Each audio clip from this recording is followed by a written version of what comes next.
with the big flood of secrets that just got posted to WikiLeaks, they've talked to soldiers, and soldiers said, well, you have to understand the military is not a democracy. It's a top-down organization. We might report to civilian democracies, but the military is not a democracy, except apparently when you have to survey them to see if they'd be comfortable serving with GLBT soldiers. Right. Well, and to be fair, as was pointed out, GLB soldiers. Do you know when the last time they took a survey, something like that? I'm guessing 1700s. No, it was back in the 1950s when they were seeing if they should integrate the military. Wow.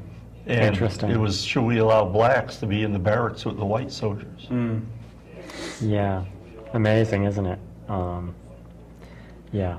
Well, and one of the interesting things that we had gotten talking about when it comes to trans folks serving, and I think this was even at work of all places, trans folks serving in the military, is they'd first have to address the inequity between male and female soldiers before they could address any inequity with trans soldiers. One thing about don't ask, don't tell. It does not protect trans people in the military.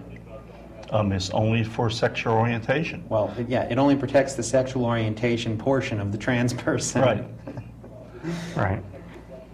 Yeah. But if you look at Canada and Europe, they have gays and lesbians serving alongside of the American troops, and they also have trans soldiers.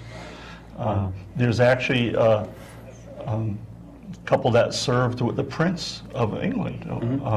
No kidding. Yeah. Wow. One of their instructors is trans. Yeah. Wow. Yeah. It just goes to show you, we can be kind of backwards here sometimes. Yeah. I think. Yeah. But it's about building a strong, effective military. It's about, the soldiers following orders and banding together and working towards a common goal. And so many people in this country want to insert other agendas into that. Exactly. And it's interesting that our opposition doesn't always, or very often, doesn't seem to think that facts are important. Right. Yeah. We'll just make it up as we go. Yeah, we'll just make it up. The Little scarier hyperbole here and there, and we'll go with it. Right. The scarier, the better. Exactly.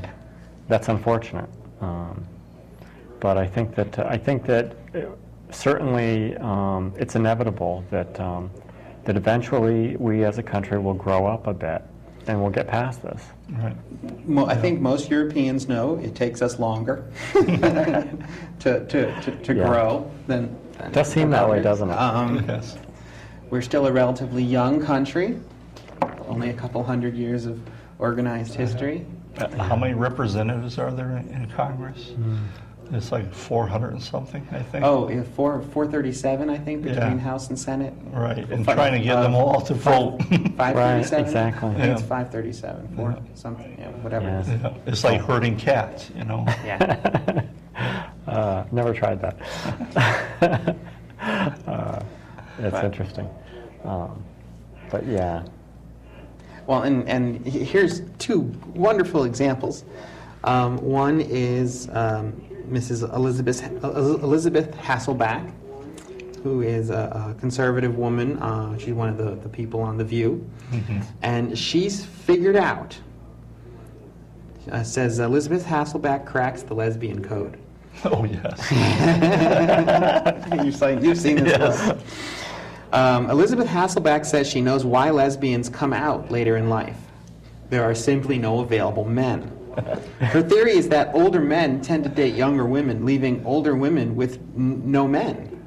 So they find each other instead. And her co-host, Joy Behar, says, being gay is not just holding hands and walking through tulips. I don't think you suddenly wake up one day and say, oh yeah, I want to do that.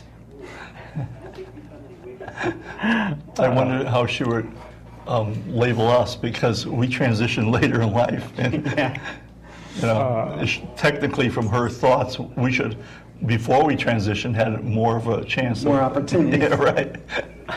And then in a less lighthearted one, this is the National Organization for Marriage Supporter at a recent anti-gay rally in Indianapolis had a sign that they had made, which I have, but you're not going to be able to see very well. And we didn't get set up.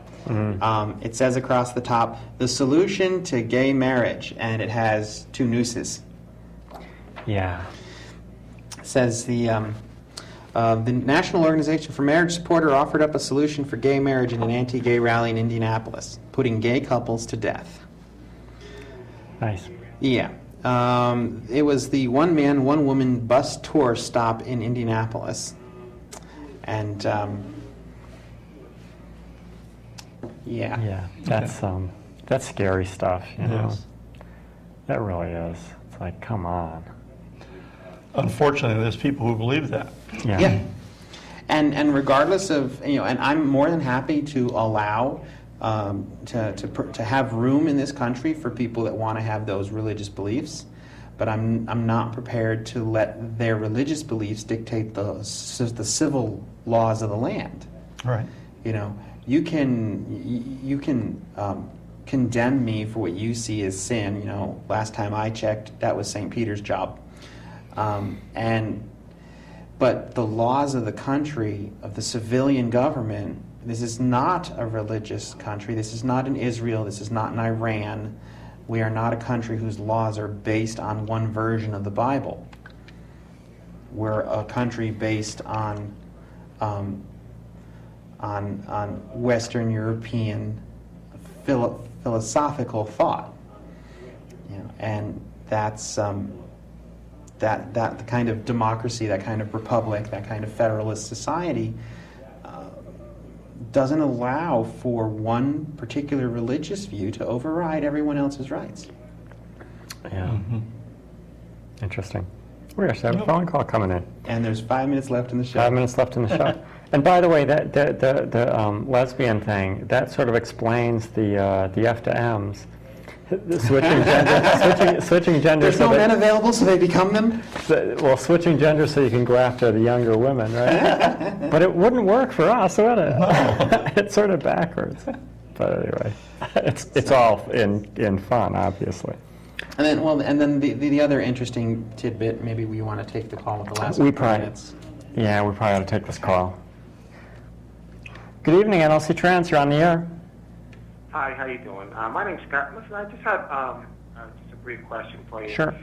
Do you believe that the way that you feel about yourselves being transgender, that it's genetic? Do you think you were born that way? Do you think it was a social position that was that led you to the way that you are now? Or do you believe that you were born the way you are? I'm just curious how you came about the way you are now. Yeah, go ahead. Well, certainly. Thank you. Certainly can. Thank you for the call. Certainly, I can only answer for myself, but I think this is fairly common. I certainly believe I was born this way, and I know that I hear that a lot. Yeah, it's definitely a very deep internal personal knowledge that you know there's something that doesn't align right. Certainly, there's an element of how society structures gender that sort of prevents a lot of people from expressing themselves in a way that they find comfortable, because society would disapprove of the breaking of the gender barrier. But certainly, yes, this notion that I need to do something about my gender expression, my gender identity, doesn't align with my biological sex is one that's been with me my entire life. It's very deep-rooted. It's very, very much a driving force within me. Right.